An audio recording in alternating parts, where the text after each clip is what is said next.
上一世我被亲戚们分食殆尽，重生回到末日前3天，我没有选择逃往所谓的安全区，反而一头扎进了城中村的老楼中。只因这栋楼觉醒了末日堡垒系统，这里有数不尽的粮食和无懈可击的保护屏障。这一世我要加倍奉还。你装什么死啊？你给我滚起来！这是哪里？敢抢我家房子，我打死你！我反应过来，反手就是一个大逼兜，狠狠抽了过去，并抬脚冲着对方肚子一个猛踹。妈，他打我！我这是终于看清了。地上的胖小子是赵磊，我的表弟，我永远也不会忘记他抱着我的手臂，疯狗一样啃食着我时的眼神。是的，我已经死了，死在末世第5年，我没能逃过赵磊与这群亲戚的毒手，在末世里沦为了他们维系生命的食粮。我拿出了手机，看到上面的日期，2035年6月10日，我竟然重生到了末日前3天。我清楚记得这一天，自己被叫来大舅家，外婆留给我的房子要被拆迁了，大舅一家子1分钱不想出，逼我转让房子。我只是说了句那是外婆留给我的房子，却被赵磊用酒瓶打晕了过去。刘春梅见儿子被打，也冲了过来。你个连爹是谁都不知道的野种，你不想活了是不是？敢打我儿子！得益于末世5年的本能，我轻松避开了刘春梅的巴掌。我去你喵的！你要造反！你敢动手，外婆给我留的房子你就别想要了。你说啥？你有种！再给老子说一句！你们今天叫我来，不就是要外婆留给我的房子吗？500万，我就把房子过户给你们。你还想要500万？你在想屁吃！我妈未婚生子，生小后就跑了，刘春梅便经常拿这个事情来辱骂我。但是还有3天，天灾就要降临了，我可没那么多时间和这一家子废话。外婆给我留的房子拆迁赔偿款，少说也有1000万，我只要500万，也够你们赚的了。给你们1天时间筹钱，不愿意我就卖给2舅和3舅。说完，我便夺门而出，往老房子那边赶。我刚出龙门，就感觉像撞入了火炉里，热得让人心口发闷。我清楚地记得，末日前3天，整个西市热得宛如蒸笼，还时不时有阵雨。那时候谁也没把这一场天气放在心上，直到末日来时，暴雨降临，整整持续了1个月。超强降雨量引发各地山洪，城市水位上涨，淹到了4层楼的高度。而洪水只是开始，紧随而来的是强卷风、极寒、极热地震、间歇性酸雨。末世的阴影蒙在心头，让我不敢浪费一点点的时间。现在时间就是生命。很快我就来到了外婆留下的老房子前，虽然有5层，但早已破败不堪，妥妥的危楼。就在我和生锈的小院铁门斗争时，隔壁开麻将馆的王婶跑了出来。我那侄子下午要来，这一回你总有时间见他了吧？他是家里的独苗，能嫁给他也算是你的福气了。上辈子这王婶挺看不上我的，但老屋被定价拆迁后，他对我态度就变了，殷勤不已的想把自己那个30好几还游手好闲，在家啃老的侄子介绍给我。那么宝贝的独苗，你还不藏好了？1天3炷香给他供起来。没爹没妈的，眼睛还敢长在头顶上？给你介绍我侄子，是我看得起你，你当自己是个什么玩意儿？喂，报警中心嘛，我要举报有人聚众打麻将。对，地址是……进门后，一坨白影突然窜了过来。小咪，我抱起小咪，在他的脑瓜上狠狠亲了几口。小咪，这辈子我一定保护好你。突然，小咪扭头对着我的手狠狠咬了一口。他从小到大一直很乖，从不乱咬人抓人，这还是小咪第一次咬我，而且一口见血，血更是直接滴落在了地上。然而也就在这时，一个怪异的机械声在我脑中响起。人类文明宅基地激活成功，基地目前等级1级。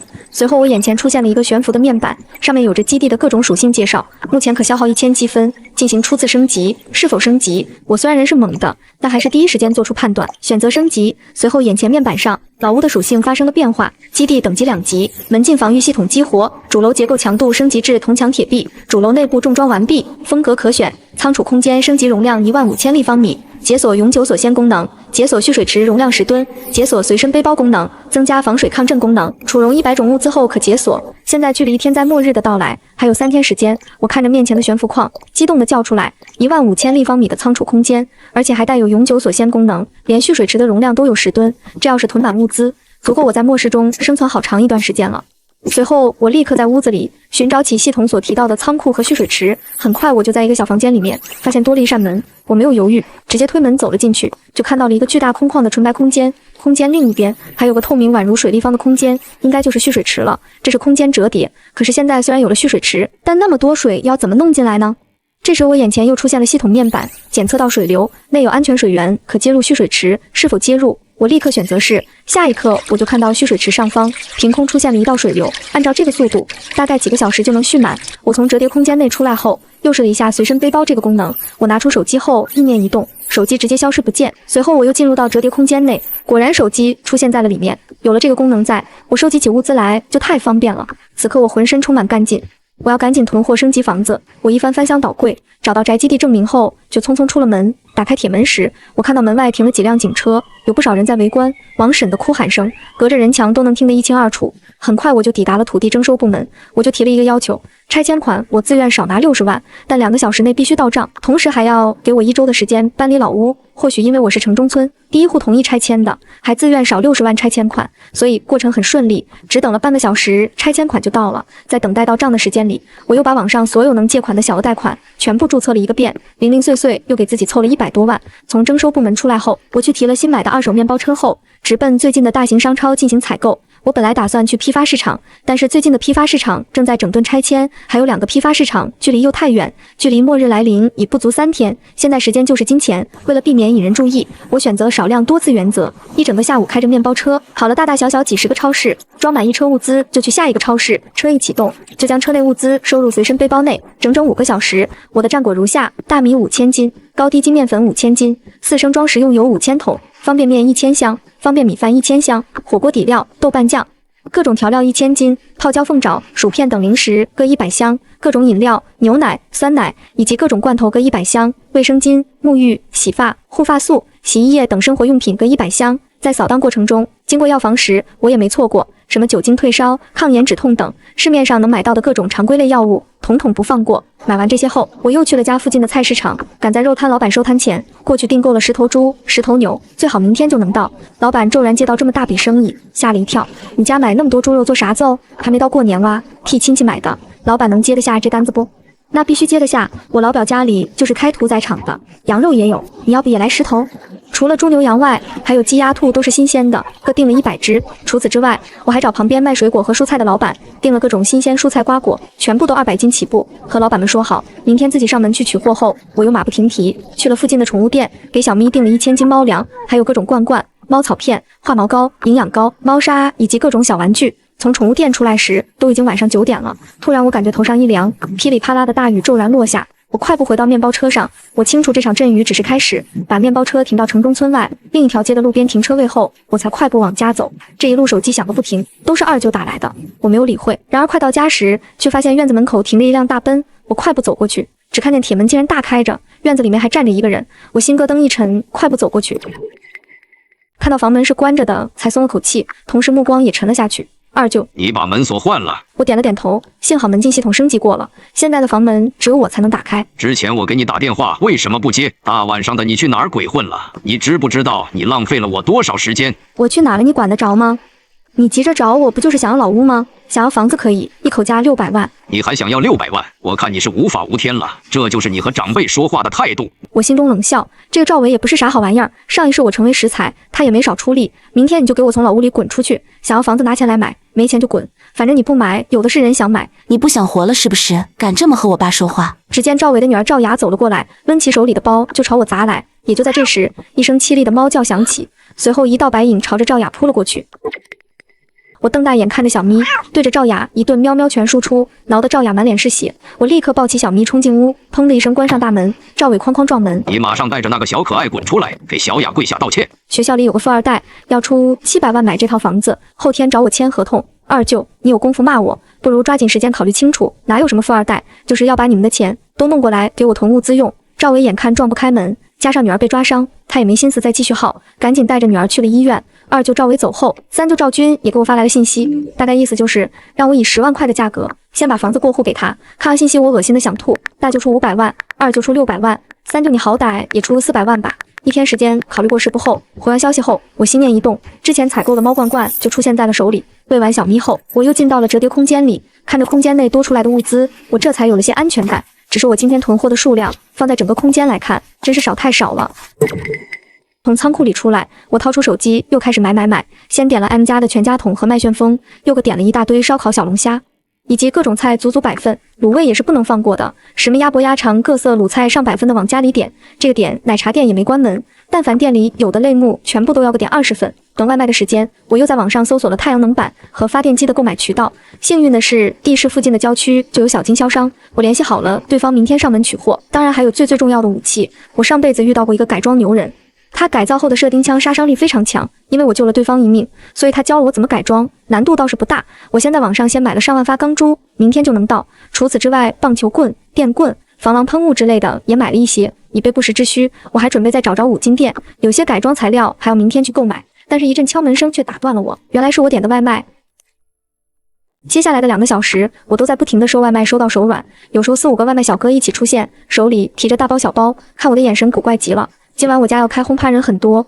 危楼里开轰趴，不怕把楼蹦塌了？这个地方搞鬼屋探险更合适点吧？我看着老旧的楼房内部，一阵语塞。突然我想起之前系统提示过，主楼内部可以选择装修风格。我直接调出控制面板，只见上面有很多个选项。我犹豫了一下，最终选了一个极简风。随后整个房屋内部发生了翻天覆地的变化。我赶紧跑到房子外面看了一下，发现从外面看还是之前的那个老破旧危房，这才松了口气。回到屋内，我把所有外卖放进仓库后，刚想歇会儿，系统提示音却响了起来。搜集物资种类，已超过100种，解锁防水抗震功能，检测到宅基地，已满足升级条件，是否升级？我果断地选择了升级。随即面板上的属性发生了变化，主楼强度、仓储空间、蓄水池容量、防水抗震的等级都得到了提升，同时还解锁了一些新的功能。其中最令我惊喜的是远程传送和供电系统，远程传送可覆盖500千米的范围。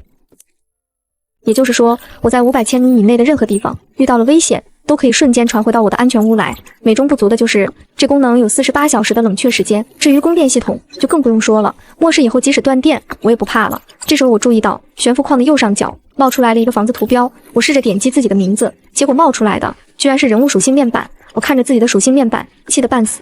这时小咪粘人的叫声打断了我的思绪。对啊，我要把小咪加到家园系统里。随后我心念一动，小咪的属性面板就出现在了我面前。服了，人不如猫啊！家园新增人数+1，恭喜宿主获得镇宅神兽的赠礼，敏捷+4，速度+4，运气+2。随着面板数据的更新，我突然有种身体变轻了的感觉。我立刻跑到大街上，来了个100米冲刺，看着外院接近2米的墙，一个起跳直接翻了进来，然后冲进屋里，来了个华尔兹。能力升级后，我感觉浑身上下都是劲儿。来到镜子前，我发现从外表来看，身体并没有什么变化，但是我却注意到自己的皮肤状态很差。这时候我才反应到，现在已经是凌晨了，每天提心吊胆，还熬到这么晚。皮肤状态能好就怪了。趁着敷面膜的时间，我给之前联系好的太阳能和发电机的老板打了电话过去，表明自己现在就要去提货。老板看在我是财神爷的份上，同意了我这大半夜跑来提货的无理请求。出发前，我想到了小咪整整10点的幸运值，干脆带上小咪一起出门。1个半小时后，我到了郊区的一个小仓库。就你一人来，那么多东西，你这辆面包车怕是装不下吧？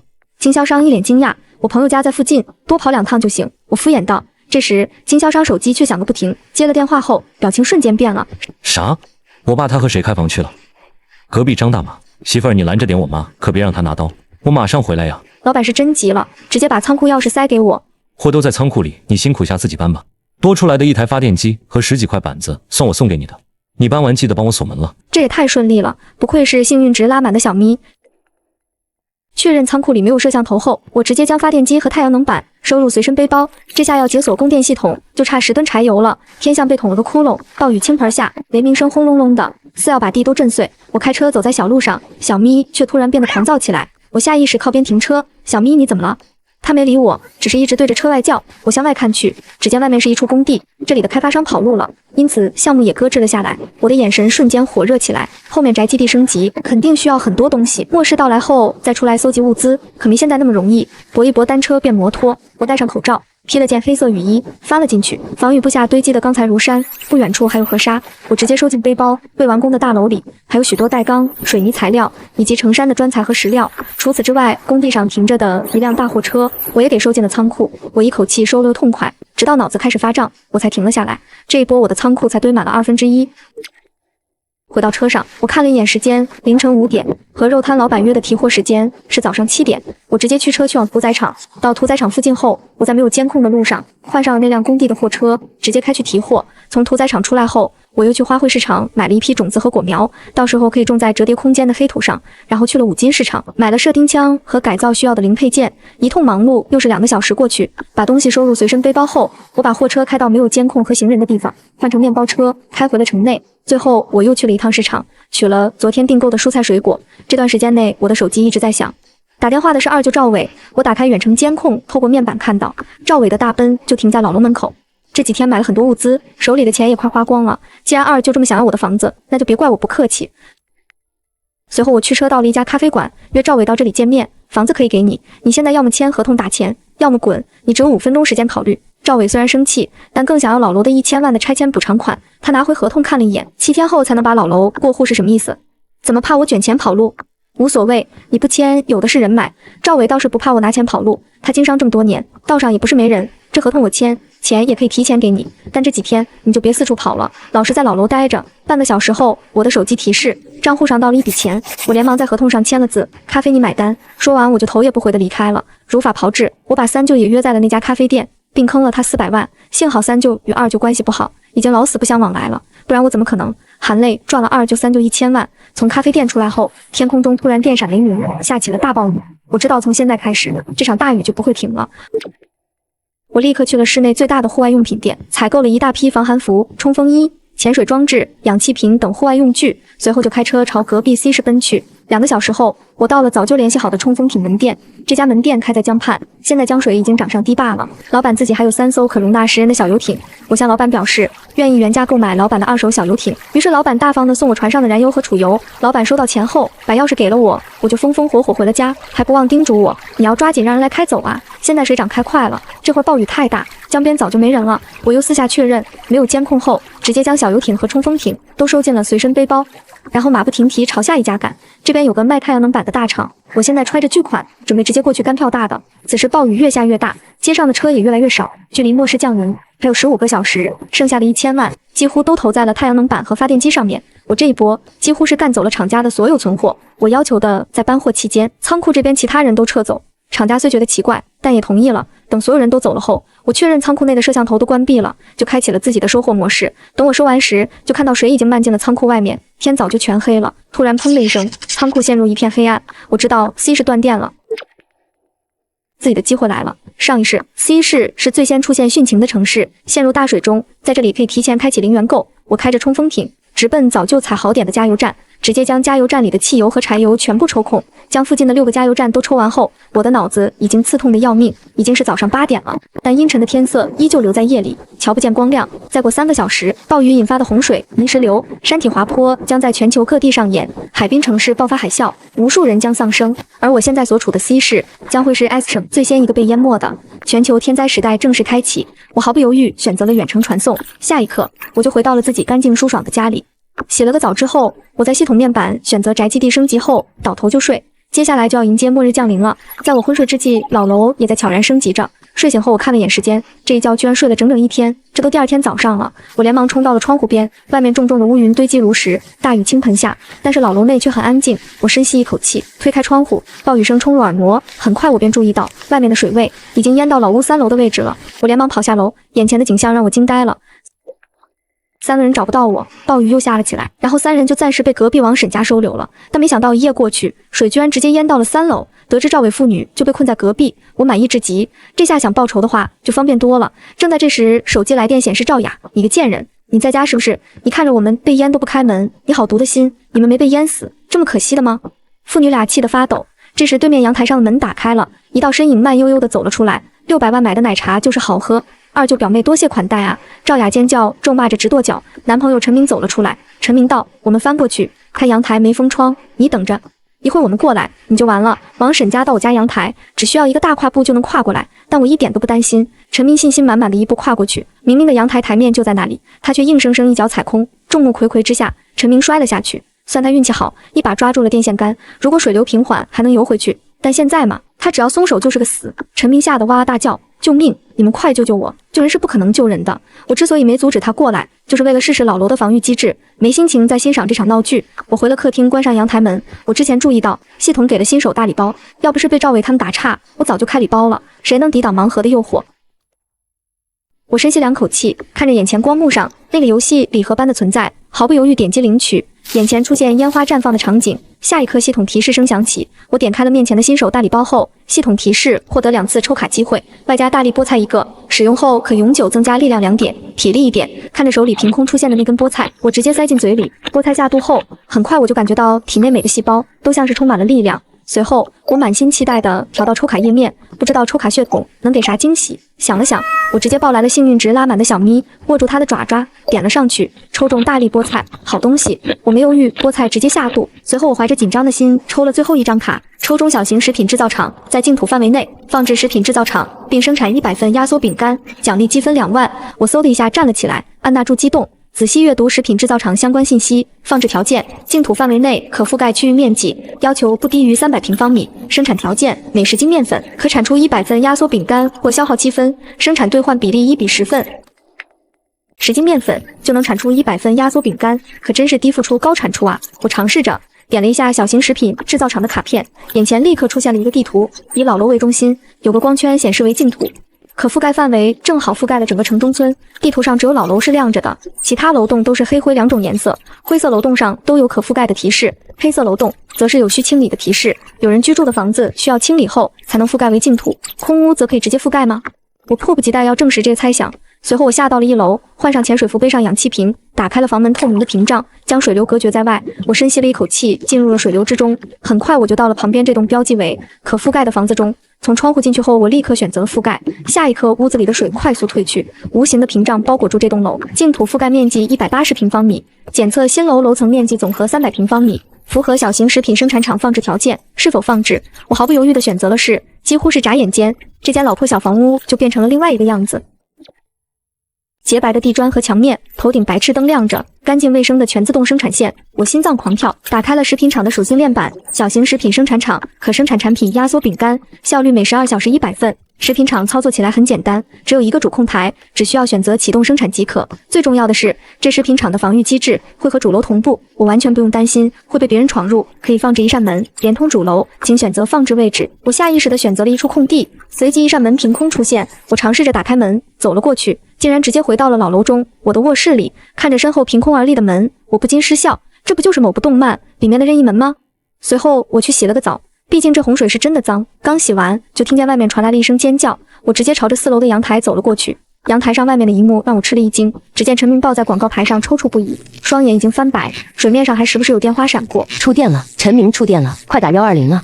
完了完了，他死了！尖叫声中我也有些后怕，这波算我运气好，是在漏电前的水，否则重生回来获得金手指，怒火2天后被电死，简直要笑死人了。卧室第5天，城中村断电了，报警电话、求助电话全是占线，社交软件一刷，竟是各地都在发洪水，海滨城市更是无一幸免。官方救援的消息倒是有，但受灾的人太多了，根本就不完。而我的老楼立马启动了供电系统，我美美给自己做了一顿午饭，正准备吃，却忘记了关阳台门，香味传到了隔壁。婉星，婉星，你给我出来，我们在这都快饿死了。你在家里吃香喝辣，又在外面找事。我翻了个白眼，起身准备去关门。强哥，你看到了吧？他家全是吃的。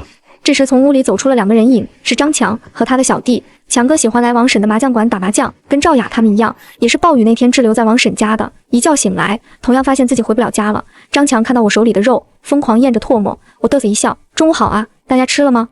强哥等人饿了2天了，被肉香勾的肚子咕咕直叫。小美女，这么多肉，你一个人吃不完吧？哥哥我心也好，只能帮你分担点了。婉星，你有吃的，为什么不分一点给我们？你太不要脸了！我冷冷盯着赵雅，谁打烂他的嘴，我给谁食物。婉星，你疯了？你当其他人是狗吗？你给块肉，别人就要替你使唤。赵伟这时也凑了过来。婉星，你害了陈明，看在亲戚一场的面子上，你给我们食物，我还可以给你请个律师，不然你就等着吃花生米吧。我又指向赵伟，打掉他一颗牙，我给一块肉。赵伟父女气疯了，强哥等人也感觉到被羞辱了，准备过来直接动手。不过他长了心眼，每脚跨过来，他趴在阳台边缘，身体朝前倾，用手抓住了我家阳台裸露在外的钢机。我抓起手边的棒球棍，对着强哥的小臂狠狠砸了下去。救我救我，快把我拉进去！其他人手忙脚乱地把他拉了回去。对完他们心情好多了，我回到屋里准备继续吃饭。此时响起了系统的声音，主楼防御系统新功能上线。接着系统页面就弹了出来，我注意到地图上隔壁王婶的房子里有了5个红点，正好对应王婶家里现在的人数。什么意思啊？难道这些红点都是对我有恶意的人啊？正在这时，我的手机响了起来，孟小雨。我有些恍惚地按下接听键。魏婉欣姐姐，你没事吧？孟小雨今年17，刚上高3，她从小失去了妈，她爸整天喝酒、赌博、打人，她小时候还差点被她爸虐待死。我和她友情的开始，大抵是因为相似的童年。上一世我发热40度，还在外面寻找物资，人快死在外面，是孟小雨救了我一命。给我找了2片布洛芬，还分给了我1块过期的小面包。婉欣姐，你在听吗？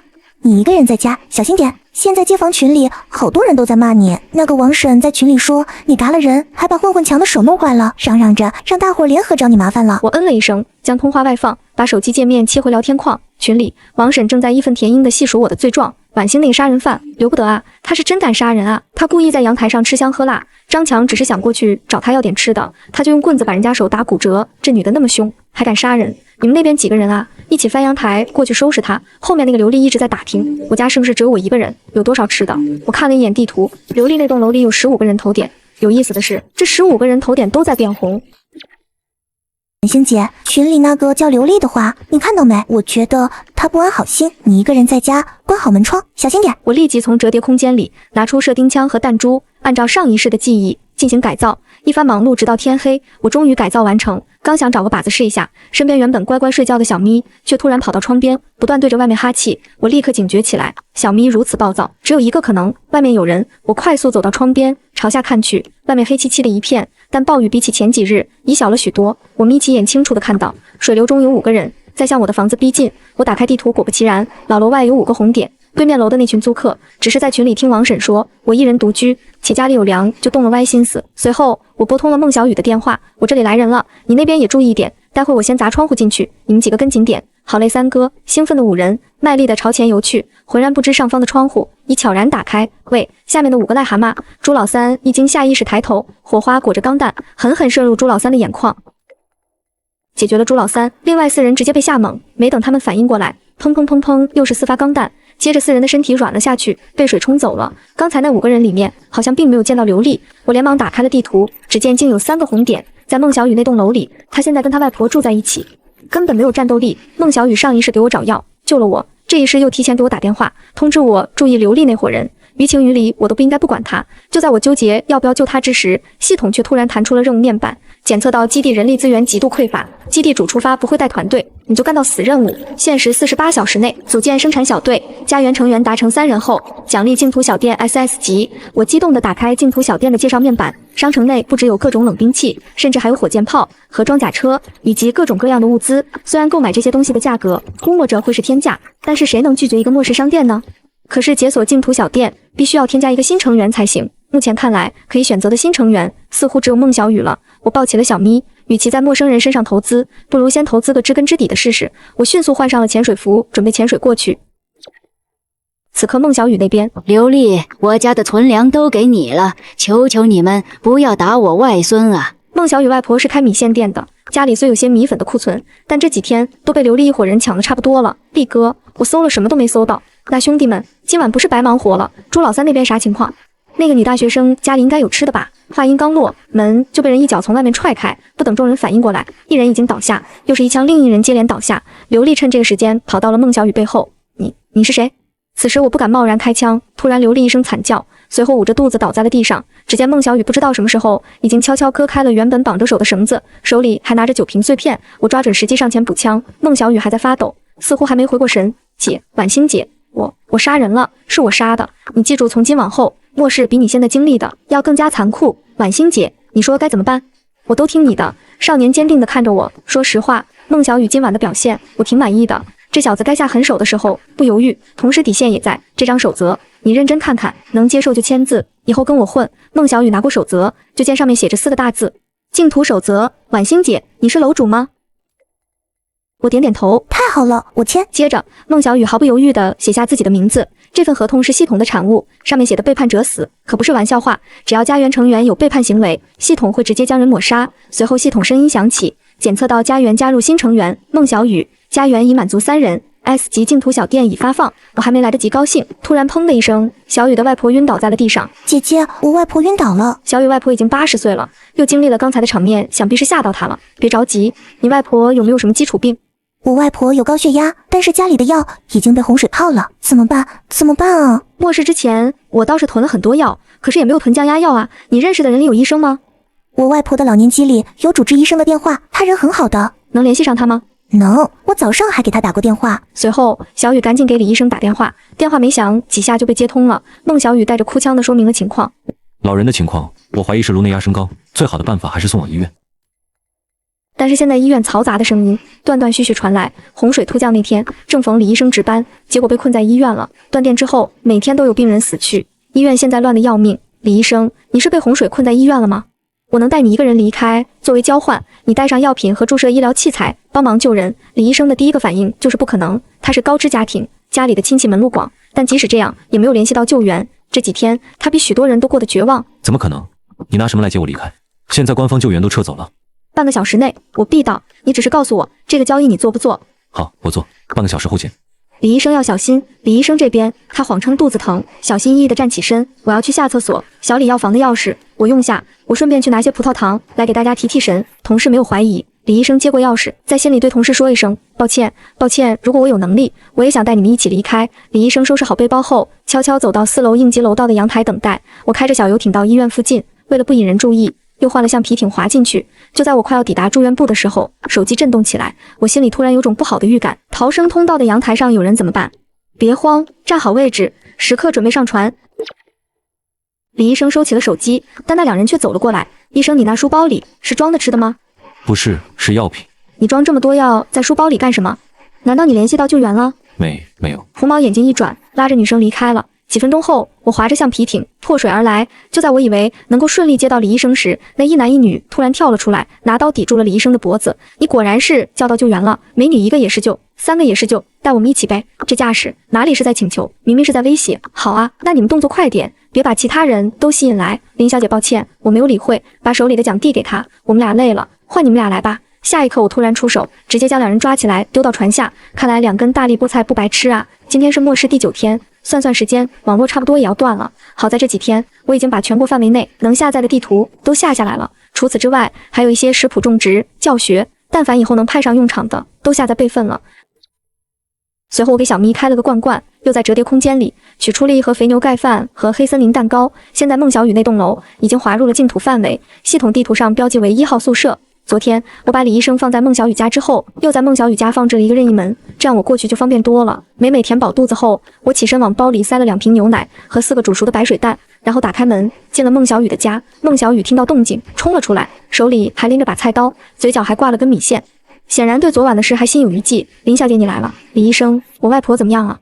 病人已经稳定了，但是需要静养一段时间。李医生，你来把这个吃了吧。随后我又假装在兜里掏东西，然后拿出来了一个运动手环，递给孟小雨。这是系统发下的奖励，可通话、可定位、可计时，还有微型手电和指南功能。这只通话手环以后就用这个联系我。太阳能充电了。接过手表，孟小雨就迫不及待地研究起来。李医生，你暂时住在这里，帮忙照看外婆吧。我先回去了，有事手环联系。好的，婉欣姐。回到家后，我立刻打开净土小店参观起来。眼下我唯一能买得起的只有防弹衣。我咬咬牙，直接买了下来。毕竟积分能赚，但命没了就啥都没了。防弹衣到手后，与我想象中的不太一样，瞧着更像是一件黑色紧身长袖速干衣。就在这时，我收到系统提示，有人试图入侵老楼。随即我立刻打开监控查看，就看到王婶家阳台上的几人卸了桌腿，试图架一个台面。在2栋楼之间带头干活的赫然是赵伟，看来还是西北风太足，让这群人吃得太饱，应该再下点猛药。上辈子赵伟父女将我当作食材，这辈子也该让他们享受一下这人间炼狱了。强哥被打断了手，这次学聪明了，他觉得赵伟是我舅舅，不敢下死手，于是逼迫他出头，翻到我家里去就去。不过婉欣家的粮食我得占70%，强哥假装同意了。桌板搭好后，赵伟就小心翼翼地爬过去，在他抓住阳台的刹那，爆发出惊天动地的惨叫。爸，你怎么了？赵伟直接转身爬回王婶家阳台，他那只手不断抽搐，像是触碰了高压电似的，十分吓人。什么情况？不是都断电了吗？怎么会有高压电？这时我开门走到了阳台上，扇了扇鼻子，谁家猪忙烧焦了？贱人，你给我爸干了什么？你家到底怎么回事？为什么你家会有电？我假装拿出个遥控器按了下，你们说这个高压电强效防盗网，至于吗？这年头谁家还没有几台发电机？对面懵了，不是病吧？谁没事会买发电机放家里啊？我的谎话漏洞百出，但凡对面有个脑子健全的都不会信。可惜对面几个人加起来都凑不齐一个健全脑子。赵雅说我家很有钱的，只要你们能把他逮住，我给你们1人10万。你说真的？10万块现在就给你，等着，马上我就让你跪下，不得好死。我好怕哦，要不你先把钱给人家，总不能让人家白白给你当狗吧？爸，你手机在哪儿？给他们转账。赵伟的流动资金都被我骗光了，哪还给得出这么多钱？最后一次机会，赵伟或者赵雅的一颗牙，换一片饼干。时间截止今天凌晨12点，过时不候。二舅、表妹，二位可要多保重啊，好好享受我送你们的人间地狱。这场暴雨已经断断续续下了20天，城市街道也基本被完全淹没了。这天，我在小屋里吃着火锅，突然隔壁传来了动静，姓林的，你出来，是张强的声音。我快步走到阳台，林婉欣，我已经按照你的条件，把你二舅和你表妹的牙拔了，就按我们之前说的，一颗牙换一片饼干，求求你了，给我们一口吃的吧。明明雨已经变小了，洪水也平静了，这两个男人但凡有点勇气，也能自己想法子出去找点吃的，结果依旧只会打别人的主意。这种人绝对不能留在我老屋的周边，不然后患无穷。我反悔了，鉴于你们之前想偷偷爬进我家，现在我一口吃的都不给你们了。张强气的牙齿咬得咯咯作响，转头冲回王婶家，一把揪住赵雅的头发，把气都撒在了赵伟和赵雅身上。俩人打累了，就把他和赵伟丢进了厕所，说他们父女俩不配住在房间里，该死都该死。赵伟被饿得神情恍惚，再加上刚刚被打，精神已经处在崩溃的边缘。你也是个蠢货，要不是一天到晚瞎出主意，咱们的处境怎么会这么艰难？爸，你怎么可以这么说我？原来在2个楼之间搭桥爬过来，是赵雅出了主意。老子说你是个蠢货，我怎么生出你这么个人形猪脑，没用的东西？我没用，你就有用了。几十岁的人了，还能被林婉欣骗钱，现在还变成这副鬼样子，拖累我。我有你这种垃圾玩意当爹才是倒霉，畜生玩意儿，老子弄死你！赵伟艰难的想爬起来去打赵雅，结果刚站起来就踩到一块肥皂，咚的一声，后脑勺狠狠磕在了地上。赵雅试探着走过去，却看到大片血液蔓延了出来。赵雅脑子一片空白，只想去找人帮忙。反应过来时，已经在主卧门口了。王婶，帮帮我，我爸死了，死在你家了。突然，赵雅闻到屋里好像传来一股饭菜的香味。王婶有吃的，她躲在屋里吃东西呢。听到这话，2个男人都走了过来，把门撞开。他喵的，老子今天打不死他！老房子的房间门本就破旧，没冲撞几下，门就被撞开了。混乱中，听到王婶的尖叫，好像被人给砍伤了，闻到了血腥味。赵雅打了哆嗦。赵雅想，我得赶紧离开这里，再留下来我也会死的。想到厕所里那个给小孩洗澡的超大木盆，他才90斤，肯定没问题。在强烈的求生意志下，还是逃了出来。王婶家的混乱还在持续，听到枪声，赵雅滑得更加卖力。慌乱间，他看到了有船朝自己快速驶来。大难临头各自飞，赵雅还真是你爸的好女儿呢！你害死了我爸，你不得好死！上意识的声音此刻在耳边疯狂回荡。爸，我要吃他胳膊的肉，那里的肉嫩。我冷漠地俯视着他。赵雅，再见。解决了赵伟父女，我只觉得浑身疲惫。回到家冲了个澡，躺在床上取出了冰激凌，回想着上一世的天灾。我清楚记得这场暴雨下了1个月，紧接着就刮了一场史无前例的强卷风，也是这场强卷风将许多人的房屋都破坏掉了，也让很多人冻死。在随后到来的极寒天气，现在净土范围内的这几个小楼有系统保护，强卷风我倒是不怕，可是极寒天气怕是没那么容易熬过去。随即我调出系统，页面升级所需的钢筋水泥倒是够了，可是贵金属怎么搞呢？末世已经20多天了，秩序已然混乱。我想来想去，现在貌似只能出门零元购了。我穿好衣服，通过任意门去了孟小雨家。婉欣姐你来了，我外婆已经醒了。我说是婉欣姐找人救了她，她一直跟我念叨着要谢谢你呢，醒了就好。小雨，李医生，你们过来，我有事跟你们说。我找到孟小雨和李医生，商定了明天天一亮就出门搜集物资的计划。第2天一早，我吃完早饭后走到阳台上，我暂时还不想让他们知道空间的存在，所以准备从空间拿出快艇后再过去接他们。很快我就到了孟小雨家的窗边，跳下来吧，婉欣姐，我们去哪儿？去一趟离我们最近的大型百货商超，这家商超地理位置较高，我之前还去里面打过暑假工，对里面的布局也很清楚。快接近商超时，我看到了几个人骑着那种超大号的充气游泳圈游出来找物资，还有几个甚至用折叠式浴盆当船出游。李医生和孟小雨见到其他人，心情却沉重了下来。这些人恐怕都是冲着商超去的，事情不太妙。一会儿咱们恐怕不能全进去，得留人守住船才行。不用，我以前在那边打过工，知道有个地方可以把橡皮艇藏起来。李医生说道。好吧，万一真遇到什么情况，我肯定要站在最前面护住女孩子和小朋友才行。我将他的紧张尽收眼底。家园成员满足3人后，立刻就刷新了新的任务，要求成员达到6人。任务完成后，奖励黑土20米和大力水手菠菜2个，以及3次抽卡机会。目前来说，孟小雨的外婆肯定是待选，老人家从小看着我长大，人品我是清楚的。当然，李医生也在考虑范围内。这次孟小雨外婆生病，也让我意识到末世下医生的重要性，所以这趟出行也当是对李医生的考察了。我们很快就到达了商超，同时我注意到商场的玻璃门早已被人打碎。我先去藏船，你们小心着点，有情况联系我。我等到2人身影不见，接着确定周围没人后，收起橡皮艇，进入了另一侧的走廊。我找了个角落，快速换好潜水服。我的目标很明确，1楼那几家黄金珠宝店的贵金属。目前基地升级的条件就卡在贵金属上面，升级到5级就可以开启恒温系统了。我又进去后挨个扫荡，直接将保险柜一起收入系统背包。等扫荡到第5家店的时候，系统声音突然响起，宅基地升级完成。我看着系统面板上的恒温等级，高兴的几乎要笑出声。把几个珠宝店扫荡完之后，我开始往上游，准备去找孟小雨他们。我通过手环确定了孟小雨的位置，直接过去，就是他俩有船。我过来的时候遇见他们了，能拉老多东西走了。小兄弟，那船你们藏哪了？我们也没恶意，就是想请你们帮忙运一下东西，会给钱的。我脸色一沉，竟然是赵强，我的大舅，旁边居然还跟着我的舅妈和表弟。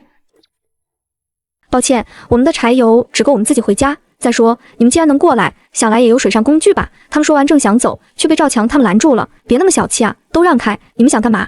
我警告你们别乱来！我正要出去激情开麦，人群后却走出来一个女生。老哥做人仗义点啊！你自个儿还有个2米大的浮台呢，怎么不打出来助人为乐？哎呀，话说你那浮台藏好没啊？刚刚有3个小伙跑得飞快出去了，你那浮台……赵强脸色一变，拔腿就往外跑。他刚跑过货架，黑暗里冲出来一个拳头，直接抡他后脑勺，砰的一声，他正好倒在了钉耙上，顿时鲜血流了一地。刘春梅连忙跑过来查看，却发现赵强早已断了气，他抱着赵强嚎啕大哭了起来。其他人见出了人命，连忙四散而逃。大舅妈，到你了！我刚想拎起刘春梅，没想到表弟赵磊却举着刀子向我冲了过来，我顺势一躲，赵磊笨重的身子扑了个空，我抬起一脚，一下子把他踹到水里。妈，救我，救我啊！刘春梅急得连忙拿起地上的钉耙伸了下去，但却怎么也够不到。赵磊不会游泳，在水里扑腾几下，很快就沉了下去。刘春梅咚的一声坐到地上，眼神涣散，灵魂像被抽干了一样，开始胡言乱语。我看着她的样子，瞬间失去了复仇的兴趣。小雨，李医生，拿好东西，我们走吧。婉欣姐，那个女人怎么办？放心吧，她丈夫儿子都死了，看她的样子也活不长了。上一世，我在末世中见过太多因失去亲人而活不下去的人，颓废萎靡的样子，跟刘春梅一模一样。果不其然，我们刚转过商超的电梯拐角，就听见扑通一声，有人跳下去了。回到城中村后，我先将孟小雨和李医生送回家，给他们留下了一些物资。李医生今天的表现，我是满意的，但看着他沉重的表情，我还是试探性的问他：李医生，你对今天的事怎么看？婉星，你是想问我是否理解你的做法，对吗？虽然我从不觉得杀人是什么值得称颂的事，但身处末世，先保全自己与在乎之人，本就是人之常情。如果真到了非杀人不可的地步，那也是无可奈何的选择。听了他的话，我如释重负。李医生，那你之后有什么打算吗？我们家应该已经被水淹了，暂时只能借住。也就是说，现在你也无处可去。那我给你2个选择：一可以加入我的净土家园，我来给你安排住所；2我送你离开，你自己重新寻找住处。如果是换作刚见面，李医生肯定会毫不犹豫选择2，但经过这段时间的相处，李医生想法也变了。面前的这个小姑娘给他的感觉很神秘，不仅有不凡的身手，还总是能变出很多工具和物资。而反观自己，外面真乱起来，他怕是连广场舞大爷都打不过。我选1，我从口袋掏出净土合同，让李医生签了字。太好了，婉欣姐，我们的净土家园又壮大了。那这是你外婆的，只要合同签下，我就不担心所谓的背叛什么的。当然我也很清楚，见识过净土真面目后，傻子才会背叛。随后我告知他们，目前整个城中村有3栋楼都属于我们的净土范围，并且系统会随着物资和家园人数增多而升级。李医生沉思片刻，既然系统升级，把人力资源纳入考量，那往后咱们肯定得吸纳新成员，同时物资储备也必须跟得上，这同样也需要更多靠谱的人手来支撑。说到底，老天让你拥有这样的系统，还把物资和人力都设为升级条件，或许暗示了咱们早晚得建立起属于自己的基地。不愧是智商140的学霸，几句话就总结出了净土现在的处境。我点了点头。